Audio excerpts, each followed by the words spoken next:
Entre 1980 y el año 2000, el Perú atravesó uno de los periodos más violentos de su historia contemporánea, el conflicto armado interno contra Sendero Luminoso y el MRTA. Este enfrentamiento no solo dejó a más de 69.000 víctimas, según la Comisión de la Verdad y Reconciliación, sino que también reveló prácticas sistemáticas de la violencia por parte del propio Estado. Investigadores como Ríos Sierras y García de las Heras sostienen que más de 25.000 personas fueron ejecutadas por agentes estatales como policía, ejército y la marina, en operativos que, lejos de ser hechos aislados, respondieron a una lógica institucional bajo los gobiernos de Belaúnde, García y Fujimori. Las principales víctimas fueron campesinos, poblaciones indígenas y quechohablantes de regiones como Ayacucho, lo que evidencia un patrón de represión que vulneró derechos fundamentales y plantea el debate sobre la existencia del terrorismo de Estado en el país. Bueno, eso lo escuché cuando ya estaba acabando la secundaria. Yo acabé mi secundaria en 1982. Entonces, 83 tuve un año en la universidad y después postulé a la escuela militar en 84 y ahí es donde logro ingresar.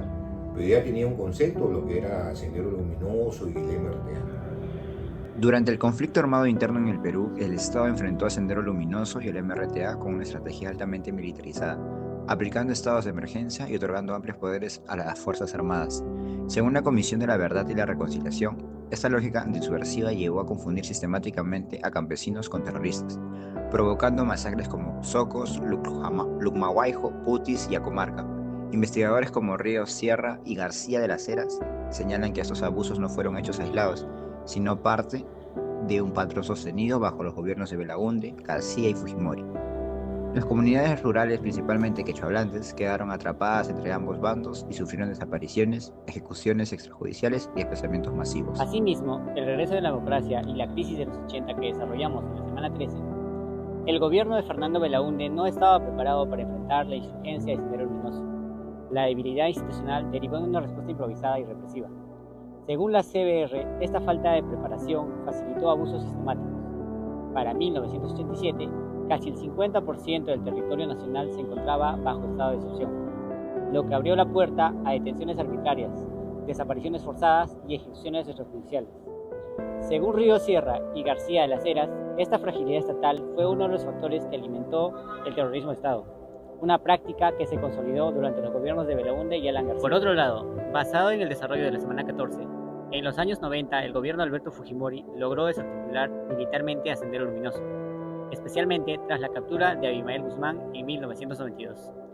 Sin embargo, esta victoria estuvo acompañada de un régimen autoritario marcado por el autogolpe y la concentración del poder. Durante este periodo operó el Grupo Colina, un escuadrón de aniquilamiento responsable de crímenes emblemáticos como las masacres de Barrios Altos y La Cantuta, donde agentes del Estado ejecutaron extrajudicialmente a estudiantes, profesores y civiles inocentes.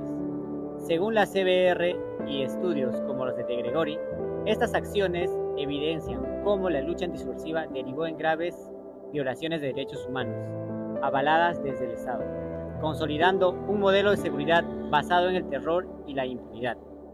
De Gregori señala que el autogolpe de 1992 inauguró una década de antipolítica, donde la concentración del poder y la legitimación de la violencia estatal se presentaron como soluciones eficaces frente al caos. Eran momentos difíciles, a veces uno salía, normalmente salía con mi pistola, con 2 cargadores más y con 2 granadas. Porque venían y te buscaban y te mataban de frente. Una de las principales causas del terrorismo de Estado fue la incapacidad del gobierno peruano para identificar con precisión a los miembros de Sendero Luminoso.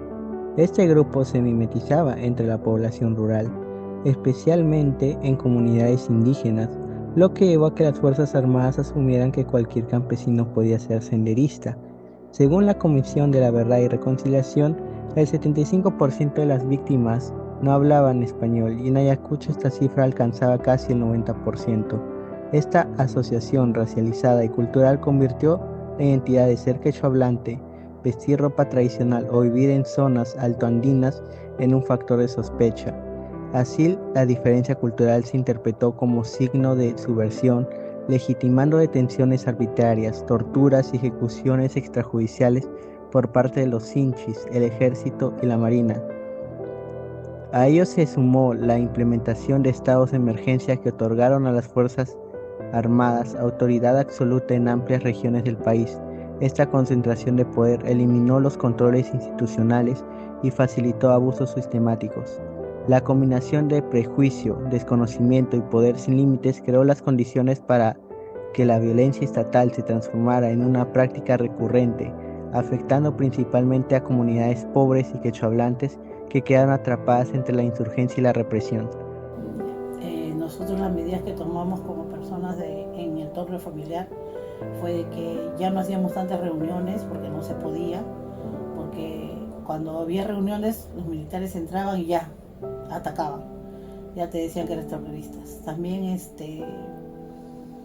ya no salíamos a las calles. El terrorismo de Estado en el Perú dejó como consecuencia masacres y desapariciones sistemáticas que marcaron la historia nacional. Casos como Socos, Putis y Acomarca muestran cómo la lógica antisubversiva convirtió a comunidades enteras en blanco de la violencia estatal.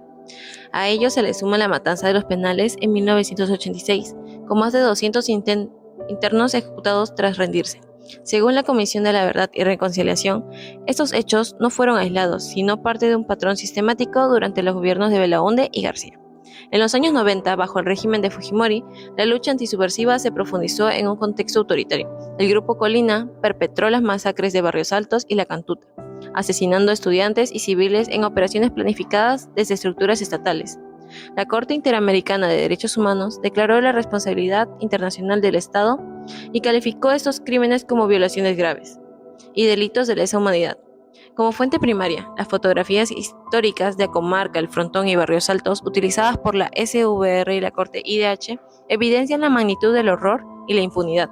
Esas violaciones dejaron miles de familias sin justicia y quebraron la confianza entre ciudadanía e instituciones, recordándonos que la memoria y la verdad son esenciales para garantizar la no repetición. Qué bien, porque en un tiempo una amiga nos llevó a La Cantuta, justo en ese año donde ha sido lo que sucedió de la masacre de La Cantuta. Nosotros habíamos ido para una reunión que supuestamente nos dijo la amiga que iba a haber, ¿no? Entonces nosotros fuimos y nos dimos con la sorpresa que era una reunión en la cual iban a participar varias personas. Y total, que última hora hubo un ataque terrorista y las personas no sabíamos por dónde salir. Total, que todo el mundo corría porque los militares atacaban, disparaban y no sabíamos por dónde correr. Entonces, en un momento dado nos separamos, pero yo con mi amiga seguíamos corriendo con dos más y nos salimos por un túnel, no sé, por un pasaje, no sé qué cosa era, pero salimos y hicimos a la calle. Y ahí ya pues logramos escapar. Fue una época muy terrible, muy difícil, muy difícil. A veces, y muchos padres de familia decían, mis hijos salen, pero yo no sé si van a regresar. Es como esta época, realmente como la que estamos viviendo por el tema de las extorsiones, asesinatos que hay. Pero ahora es muy diferente, ¿no? En esa época era incierto. El conflicto armado interno nos deja una lección dolorosa.